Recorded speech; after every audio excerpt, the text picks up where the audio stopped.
lawyers, right, the lawyers that are bringing the cases, as well as these actions from the administration. And it's almost like, Veronica, it's almost at a breakneck speed. I can tell you that, since the last show, right, that we did here on Igniting Change, we've seen executive orders that has come out that are questionable with regards to their constitutionality, and then all this stuff with DOJ.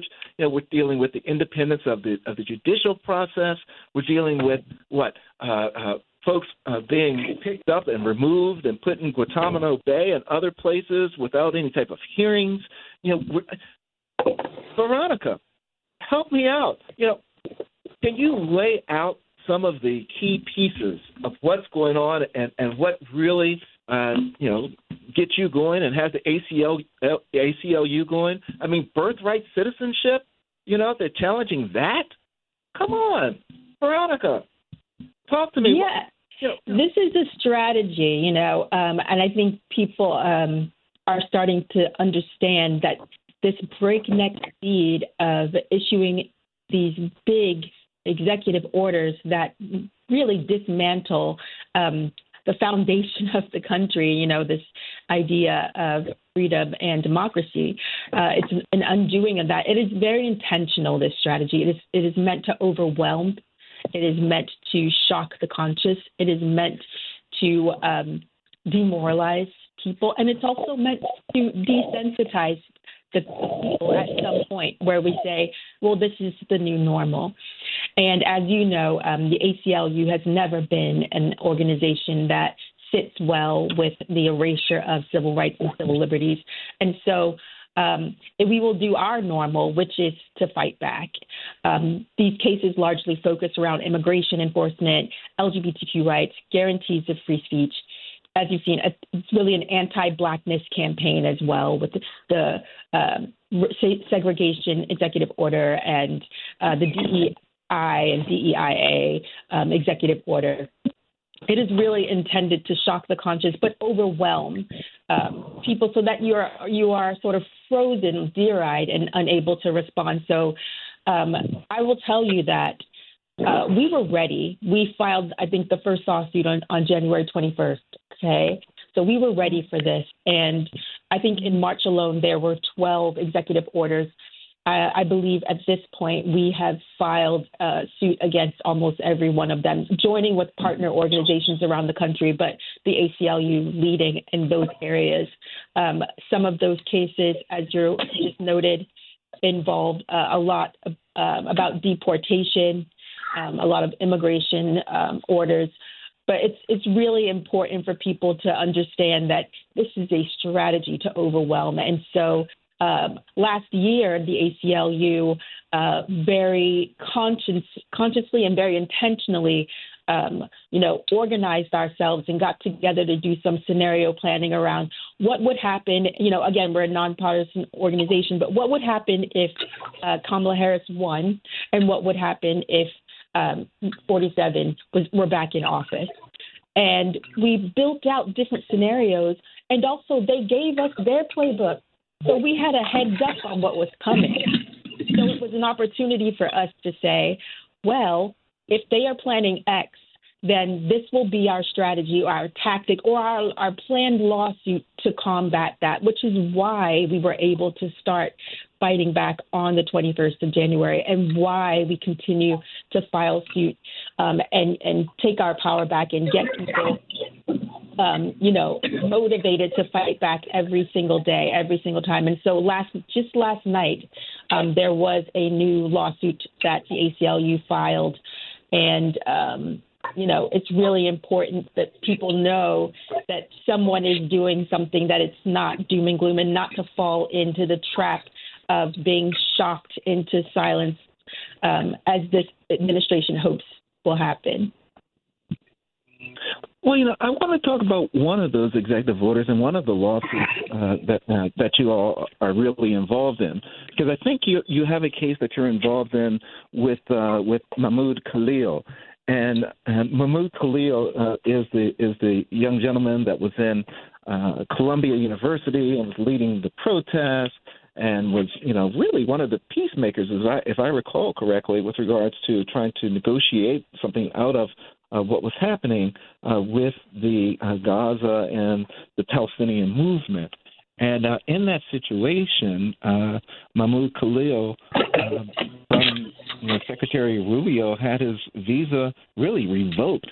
And then they went and got him in student housing out of Columbia University, and he's now in Louisiana in jail, waiting, I guess, to be deported. Could you share with our listeners why that case is important and what it would mean to the everyday person?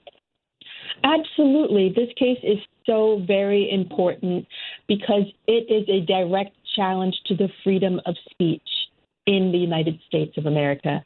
It is a foundational principle.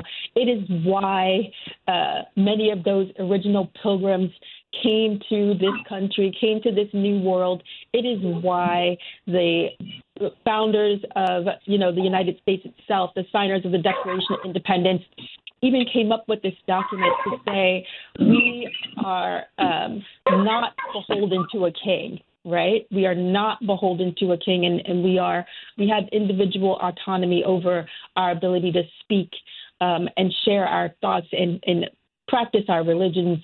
And so this Khalil case shows us that even though he was here through a legal process, he's not an undocumented person. He did not commit a crime. Even though he came here through a legal process, that this individual was targeted based on his speech, which he had a right to speak, which he had a right to express. And so it is really important that we pay attention. I don't know if you all saw the Tufts student who was essentially kidnapped off the sidewalk for similar, acts, which was her speech in a letter to the university about their support for Gaza. And it is really scary to think that the administration believes that they have the power to silence people. And so for that reason, we're going to be like that dog with the bone. We're not going to let it go. We're not going to let it go. And I appreciate what you're doing and all the efforts that are going on the courthouse. In the courtroom to protect those rights, because we also have the situation with the folks from Venezuela that were being picked up in the the JGG Trump case, that picked up out of Venezuela, and then whether or not they were involved in the gang, they don't get a hearing, no one really knows, but then they take them and they lock them up in El Salvador. Wait a minute. If you think they're from Venezuela, why are you locking them up in El Salvador? Why are you paying El Salvador to hold these people? So there's a lot that's going on here with regards to rights that are being trampled upon, and the question is, how do people respond? And Christine Woods, I understand, this is a perfect time to tell us, how do you think folks should be responding, and what does April 5th have to do with all of this? Thank you so much, Daryl. I think that there's a lot of ways folks can respond. I think number one is to ground yourself in community and to make our voices heard at this critical moment. As we've already talked about, we're facing a national crisis. The Donald Trump administration is committing unprecedented power grabs on a regular basis, enabling Elon Musk and Republicans in Congress to take away fundamental rights, freedoms, and programs that we depend on, whether it's Medicaid, Social Security, cancer research funding, and more. And all of this is to just give tax to billionaires. So that's why dozens of organizations are taking action this Saturday, April 5th, to say hands off. Hands off our Medicaid, hands off our Social Security, hands off our freedom to vote, hands off our education, hands off our democracy. Enough is enough. So we're gathering in 1,000 communities across the country to say no, to say that we reject this administration, reject this unprecedented power grab. And our demands are clear. We're demanding an end to this billionaire takeover and rampant corruption. We're demanding an end to slashing of federal funds for Medicaid, Social Security, and more. And we're demanding an end to attacks on immigrants, trans people, Black communities, and other communities of color that have been systematically targeted by this administration. So we would love for folks to join us as we rally across the country this Saturday. Folks can find an event near them by going to handsoff2025.com, and would love to see folks at these events this Saturday. And when they go to Hands Off 2020, say that again, Hands Off 2025? Handsoff2025.com. Hands Off 2025. And you can sign up to host or find an event near you. Awesome. And let me ask you this, Christine. After Saturday, after people go to handsoff2025.com and they attend, they sign up, they attend, they go out to their community, rally, and they, everyone, expresses their anger, their frustration. What then? What's the follow-up to that? That's a great question, Daryl. I think what's most important is for folks to get plugged in to organizations like TJC, like the Transformative Justice Coalition, that have been providing resources and guidance for folks to stay engaged. There is so much happening on a daily basis. It can feel really overwhelming when you're isolated and when you're doom scrolling or following the headlines.